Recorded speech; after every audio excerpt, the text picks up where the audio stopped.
नमस्कार दोस्तों, स्वागत है आपका हमारे न्यूज यूट्यूब चैनल में। हमारी इस वीडियो में जितने भी केंद्रीय कर्मचारी है, पेंशनर और फैमिली पेंशनर है, उनके लिए बहुत ही अच्छी खबर निकल कर सामने आई है। जी हाँ दोस्तों, तो चलिए वीडियो को स्टार्ट करते हैं। 8th PAY कमीशन लेवल 3 से 11 तक कितनी बढ़ेगी सैलरी? देखें पूरी लिस्ट और फिटमेंट फैक्टर का गणित। 8th PAY कमीशन सैलरी के सरकारी कर्मचारियों और पेंशनर्स के लिए 2026 किसी त्योहार से कम नहीं होने वाला है। केंद्र सरकार द्वारा 8वें वेतन आयोग 8th PAY कमीशन की सुगबुगाहट ने करोड़ों चेहरों पर मुस्कान ला दी है। 1 जनवरी 2026 से संभावित यह बदलाव न केवल आपकी बेसिक सैलरी की कायापलट करेगा, बल्कि रिटायरमेंट के बाद की जमा पूंजी को भी नई मजबूती देगा। 8th PAY commission fitment factor salary बढ़ाने वाला जादुई नंबर। 8वें वेतन आयोग में सबसे ज्यादा चर्चा फिटमेंट फैक्टर की है। अगर सरकार इसे 2.57 से बढ़ाकर 2.86 करती है, तो आपकी बेसिक सैलरी में जबरदस्त उछाल आएगा। न्यूनतम वेतन 18,000 रुपया से बढ़कर 51,480 रुपया तक पहुंच सकता है। न्यूनतम पेंशन 9,000 रुपया से बढ़कर 25,740 रुपया होने की उम्मीद है। 8th PAY commission salary calculator 2026 कितनी बढ़ेगी सैलरी? ABCE 1 पे लेवल ग्रेड पे वर्तमान बेसिक 7th CPC नई बेसिक सैलरी 8th CPC अनुमानित कुल वेतन ग्रॉस 2 लेवल 3 2021,700 रुपया 62,062 रुपया 74,845 रुपया। 3 लेवल 4 2,425,500 रुपया 72,930 रुपया 88,000 रुपया। 4 लेवल 5 2,829,200 रुपया 83,512 रुपया 1,02,000 रुपया। 5 लेवल 6 4,235,400 रुपया 1,01,244 रुपया 1,19,798 रुपया। 6 लेवल 7 4,644,900 रुपया 1,28,414 रुपया 1,55,000 रुपया। 7 लेवल 8 4,847,600 रुपया 1,36,136 रुपया 1,65,000 रुपया। 8 लेवल 9 5,453,100 रुपया 1,51,866 रुपया 1,81,073 रुपया। 9 लेवल 10 5,456,100 रुपया 1,07,446 रुपया 1,95,000 रुपया। 10 लेवल 11 6,667,700 रुपया 1,93,622 रुपया 2,35,920 रुपया। भत्तों अलाउंसेस में आएगा बड़ा उछाल। HRA बेसिक बढ़ने से हाउस रेंट अलाउंस भी बढ़ जाएगा। PF ट्रैवल अलाउंस में भी लोकेशन के हिसाब से इजाफा होगा।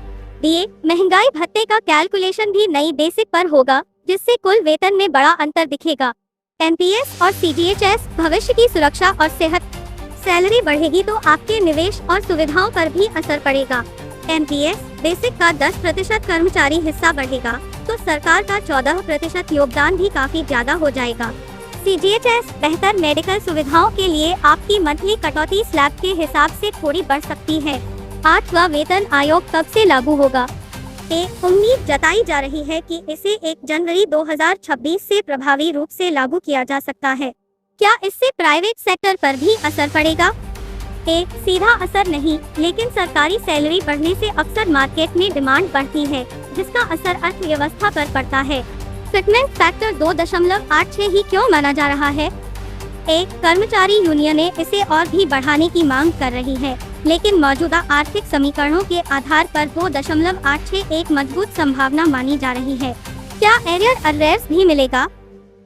अगर घोषणा में देरी होती है और इसे पिछली तारीख 1 जनवरी 2026 से लागू किया जाता है, तो कर्मचारियों को एरियर का लाभ भी मिल सकता है। 8वें वेतन आयोग के बाद न्यूनतम बेसिक सैलरी कितनी हो जाएगी? वर्तमान में 7वें वेतन आयोग के तहत न्यूनतम बेसिक सैलरी 18,000 रुपया है। अगर सरकार फिटमेंट फैक्टर को 2.86 तय करती है, तो नई बेसिक सैलरी बढ़कर 51,480 रुपया हो जाएगी। यह लगभग 186% की वृद्धि होगी। मेरी कुल इन हैंड सैलरी सैलरी में कितना इजाफा होगा? सैलरी में बढ़ोतरी सिर्फ बेसिक पर निर्भर नहीं करती, बल्कि भत्तों DA, HRA, PA पर भी करती है। औसतन एक कर्मचारी की इन हैंड सैलरी में 25% से 35% तक की शुद्ध बढ़ोतरी देखने को मिल सकती है।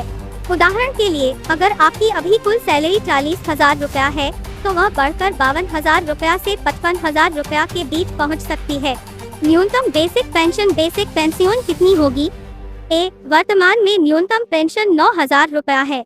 नए नियमों और 2.86 के फिटमेंट फैक्टर के हिसाब से रिटायर्ड कर्मचारियों की न्यूनतम बेसिक पेंशन बढ़कर 25,740 रुपया होने की उम्मीद है। इससे बुजुर्गों को महंगाई के दौर में बड़ी राहत मिलेगी। क्या 8वें वेतन आयोग में फिटमेंट फैक्टर 3.68 भी हो सकता है? एक कर्मचारी यूनियनें लगातार मांग कर रही है कि फिटमेंट फैक्टर को 3.68 किया जाए। अगर ऐसा होता है तो न्यूनतम बेसिक सैलरी सीधे 66,240 रुपया तक पहुंच सकती है।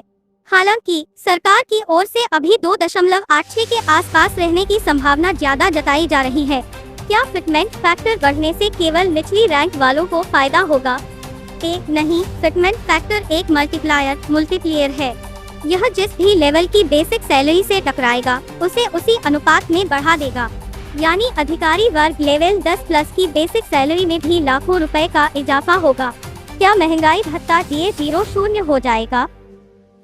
हाँ, जब भी नया वेतन आयोग लागू होता है तो मौजूदा महंगाई भत्ते DA को बेसिक सैलरी में मर्ज कर दिया जाता है और DA की गणना फिर से 0% से शुरू होती है। इसका मतलब है कि आपकी नई बेसिक सैलरी काफी भारी भरकम होगी। ये है हमारी लेटेस्ट अपडेट। आई होप आपको हमारी ये वीडियो अच्छी लगी हो। तो वीडियो को लाइक, शेयर और सब्सक्राइब करना ना भूलिए। जय हिंद, जय जवान, जय किसान।